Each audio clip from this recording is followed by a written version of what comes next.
আপনাদেরকে জানাই ঈদ মুবারক।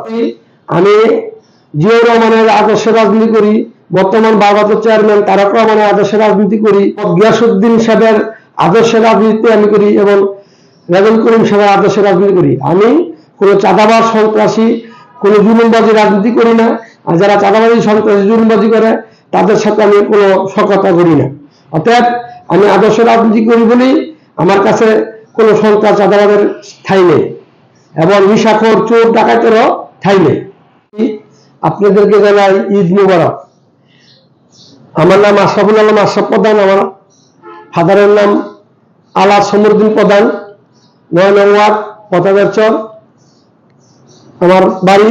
আপনার আমি পিরোজপুরের জনগণ এবং পিরোজপুরবাসী আমার একটি অংশ। আমি আমার বোর্ডার পিরোজপুরের বাবা মা, আমারই বাবা মা, পিরোজপুরের সকল বোর্ডারকে আমার পরিবারের সদস্য হিসেবে গণ্য করি এবং আমি যদি ভবিষ্যতে কোনো সময় আসতে পারি তাহলে পিরোজপুরের জনগণের সেবা করার জন্য আমি নিয়োজিত থাকব। বিসমিল্লাহির রহমানির রহিম। প্রিয় সোনারগাঁওবাসী, মাহে রমজান পরে আসছে আমাদের ঈদুল ফিতর, ঈদ বই আনুক আনন্দ প্রতিটি ঘরে, সবাই যেন আনন্দের সাথে ঈদ করতে পারি। দীর্ঘ 17 বছর পর আমরা সোনারগাঁওবাসী তথা বিএনপি পরিবারের সদস্যরা এই সুন্দর একটা আনন্দময় ঈদ পালন করতে যাচ্ছি। সবাইকে ঈদের শুভেচ্ছা ও অভিনন্দন। সোনারগাঁওবাসীকে বলতে চাই, আগামী দিন আমরা যেন ভালো মতো চলতে পারি। তারেক রহমানের ভাইস চেয়ারম্যান তারেক রহমানের 31 দফা বাস্তবায়ন যেন ঠিক মতন আমরা পালন করতে পারি, এই দেশে উন্নয়ন সেবা করতে পারি এবং 31 দফার যেই রূপরেখা বাস্তবায়ন করার জন্য আমাদের সকল নেতৃবৃন্দকে আহ্বান করব।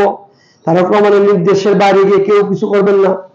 কোনো সন্ত্রাসী চাঁদাবাজি আমাদের দলে কর্মী হতে পারে না, নিশাখোর আমাদের দলে থাকতে পারবে না। আমাদের তারেক রহমানের নির্দেশনা মেনে আমরা রাজনীতি করব, সবাই মিলেমিশে। এবং সোনারগাঁয়ে যারাই আমরা বিএনপি করি তথা অনেক আগুন কাঠকুট পড়ায়া এবং আগুন সাথে যুদ্ধ করে দোসর আমলিক দোসরের সাথে যুদ্ধ করে 17 বছর আমরা আন্দোলনের প্রতিটি নেতাকর্মী মামলা খেয়েছি, কেউ 20-22টি, কেউ 25টি, সকলেই মামলা খেয়েছি।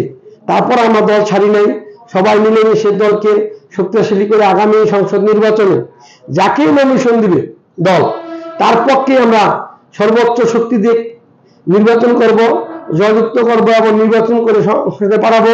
তারপরে সোনারগাঁয়ের উন্নয়নের জন্য তার উনি এমপি সাহেবের কাছে আমাদের জোর দাবি যে উনি যদি সংসদ নির্বাচন জয়লাভ করে আমাদের সোনারগাঁকে দ্বিধাদ্বন্দ্ব মুক্ত একটি বিএনপি উপহার দেয় এবং আমরা সকলে তার কাছে কৃতজ্ঞ থাকবো। আর সর্বশেষ বলতে চাই, সামনে অনেক নির্বাচন হবে, স্থানীয় নির্বাচন আছে, সংসদ নির্বাচন আছে, উপজেলা নির্বাচন আছে। তাই আমি আগামী যদি কোনো সরকারের বাধ্যবাধকতা বা কোনো ধরনের কন্ডিশন না থাকে তাহলে আমি অবশ্যই চেয়ারম্যান নির্বাচন করব পিরোজপুর ইউনিয়ন।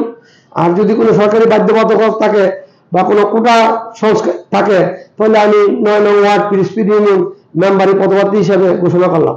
গত 2বার নির্বাচন করেছি, একবার নির্বাচিত করেছে জনগণ ভোট দিয়ে, আবারও নির্বাচিত করেছে আমলিগের দোসররা জোরে আমার কাছ থেকে 1000 ভোট ব্যালটের মাধ্যমে রাত্রে মেরে আমার নির্বাচনের রেজাল্ট ছিনিয়ে নিয়েছে।